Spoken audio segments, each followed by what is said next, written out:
कन्हैया खड़ा होता है, 20 मिनट का भाषण देता है। मैंने भाषण सुना, 20 मिनट में उसने हिंदुस्तान के खिलाफ एक शब्द नहीं कहा, एक शब्द नहीं कहा। उसको आप अरेस्ट करते हो। सार्वजनिक जीवन में हम सब लोग आंसरेबल हैं। कोई भी व्यक्ति हमें सवाल पूछ सकता है, पूछने का उसका हक है। लेकिन कुछ है जो जवाबदेह नहीं है, न ही कोई उनको पूछने की हिम्मत करता है, न ही उनको कुछ कहने की किसी की ताकत है। मैं घटना का सिर्फ जिक्र करना चाहता हूं, अर्थ आप लोग लगाइए। रशिया के राष्ट्र प्रमुख श्रीमान क्रुश्चेव जब स्टालिन की मृत्यु हो गई, वो उनके साथी थे, तो स्टालिन की मृत्यु के बाद ये जहां जाते थे क्रुश्चेव, स्टालिन की बड़ी आलोचना करते थे। तो एक बार एक सभागृह में क्रुश्चेव अपनी बात बता रहे थे और स्टालिन को उन्होंने जम करके अपना ही पूर्व के नेता को उनकी मृत्यु के बाद बहुत कोसा। एक नौजवान खड़ा हो गया पीछे से, उसने कहा, मिस्टर क्रुश्चेव, मैं आपसे सवाल पूछना चाहता हूं। बोले, आप स्टालिन को इतनी गालियां दे रहे हो, इतना बदनाम कर रहे हो, उसके विरुद्ध जब वो जिंदा थे आप उनके साथ काम करते थे, तब आपने क्या किया? और कुछ पल के बाद क्रुश्चेव ने कहा, जिसने सवाल खड़ा किया है वो जरा खड़े हो जाओ। वो खड़े हो गए। उन्होंने कहा, तुम्हें जवाब मिल गया? तुम जो आज कर पा रहे हो, स्टालिन के जमाने में मैं चाहता था लेकिन नहीं कर पाता था। और इसलिए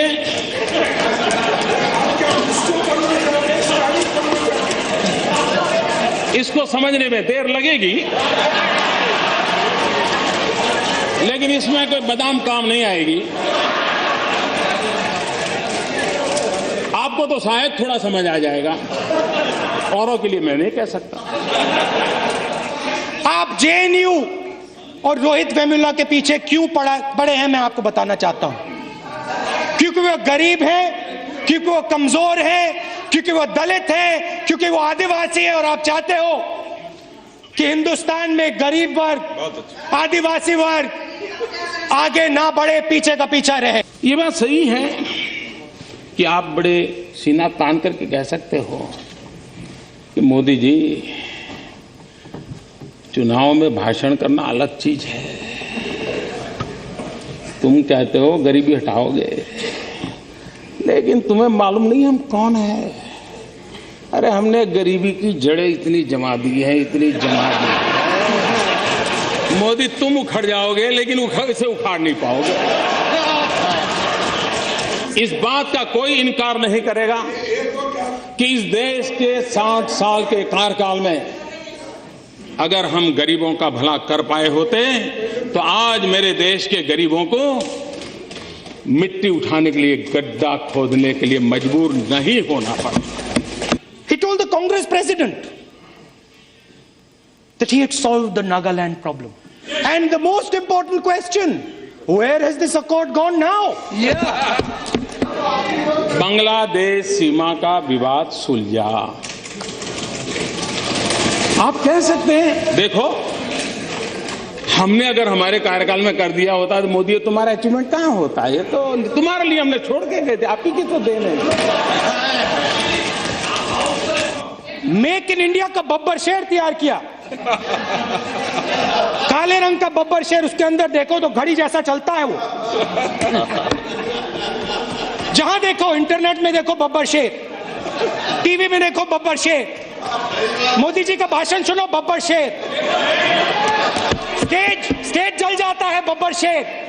मेक इन इंडिया की मजाक उड़ा रहे हैं ना, मेक इन इंडिया की मजाक उड़ा रहे हैं। जाने ऐसा क्यों है कि हम लोग अपने देश की इमेज ऐसे बनाते हैं जैसे हम भीख का कटोरा लेकर के निकले हो, और जब हम खुद ऐसा कहते हैं तो दूसरे लोग यही बात और ज्यादा चीख करके कहते हैं और ज्यादा मजबूती से कहते हैं। ये मैं नहीं कह रहा हूं, श्रीमती इंदिरा गांधी कह रही। Listen to Rajnath Singh ji, listen to Advani ji, listen to Sushma Swaraj ji, listen, वो यहां है नहीं मगर मेरा भाषण सुनेंगे। Listen to your MPs, listen to us across the aisle here, we are not your enemies, we don't hate you. पर उपदेश कुशल बहु तेरे, जे आचर ही ते नर न घनेरे। दूसरों को उपदेश देने की कुशलता वाले तो बहुत सारे लोग हैं, परंतु जो खुद वैसा आचरण करे वैसे लोगों की संख्या बहुत कम है। उपदेश सुनता रहा हूं, सलाह सुनता रहा हूं, आलोचना झेलता रहा हूं, आलोचना से ज्यादा आरोप सह रहा हूं, ये सब चल रहा है। और मुझे क्या हुआ है कि 14 साल के काम काफी कुछ मैं इससे जीना सीख चुका हूं, इससे जीना सीख चुका हूं। हमारे देश के सम्मानीय प्रधानमंत्री डॉक्टर मनमोहन सिंह जी अमेरिका में थे। अमेरिका के राष्ट्रपति के साथ उनका बायलैटरल टॉक होना था। देश के सम्मानीय नेता थे। हिंदुस्तान की कैबिनेट जिसमें फारूक अब्दुल्ला साहब बैठते थे, एंटनी साहब बैठते थे, शरद पवार साहब बैठते थे, इस देश के गणमान्य वरिष्ठ अनुभवी नेता बैठते थे। उस कैबिनेट ने जो निर्णय किया, उस निर्णय को 27 सितंबर 2013 पत्रकार परिषद में फाड़ दिया गया था। ऑर्डिनेंस को फाड़ दिया गया था। अपनों से बड़ों का मान, सम्मान, आदर, मैं बहुत। प्रधानमंत्री यहां खड़े होते हैं, कहते हैं नारेगा जैसी बेकार योजना मैंने कभी नहीं देखी। नारेगा, मनरेगा, मनरेगा, महात्मा गांधी योजना, सावरकर योजना नहीं, महात्मा गांधी योजना। पहले नरेगा और फिर कुछ एक नया ज्ञान हुआ तो फिर वो मनरेगा हुआ। तो ये गरीबों की भलाई के लिए कुछ न कुछ योजनाएं लगातार चलती रही है। मैं जब कहता हूं कि हमारी विफलताओं का स्मारक है, इसका मतलब यही है कि गरीबी न होती तो इस नरेगा या मनरेगा की जरूरत नहीं होती। लेकिन ये सच्चाई है और मैंने आकर के देखा कि ऐसी गरीबी की जड़ों को जमा दिया गया है कि उसको उखाड़ फेंकने के लिए मुझे भारी मेहनत करनी पड़ रही है। देखो भैया, आपके बीच में और हमारे बीच में एक बात आप समझ लो, आप लोग सब कुछ जानते हो और आप लोग कभी जिंदगी में गलती नहीं करते हो। हम लोग गलती करते हैं, हम लोगों की सुनते हैं, हम सब कुछ जानते नहीं हैं, हम सीखते हैं। ये फर्क है हम में और आप में। एक तरफ गांधी, दूसरे तरफ सावरकर। अच्छा बोलने दो। सावरकर को आपने फेंक दिया क्या? उठा के फेंक दिया, बाहर कर दिया, क्योंकि अगर आपने किया तो बहुत अच्छा किया। विपक्ष में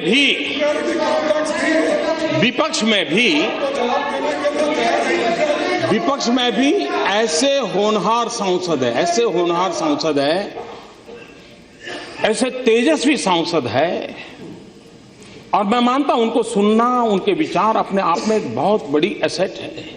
लेकिन अगर सदन चलेगा तो उनको बोलने का अवसर मिलेगा। अगर वो बोलेंगे तो बहुत उनकी जय जयकार होगी। तब हमारा क्या होगा, ये चिंता सता रही है। कुछ लोगों को उम्र तो बढ़ती है लेकिन समझ नहीं बढ़ती है, तो समझने में बड़ी देर लग जाती है। कुछ लोगों का ऐसा रहता है और इसलिए चीजें समझने में बड़ा समय जाता है।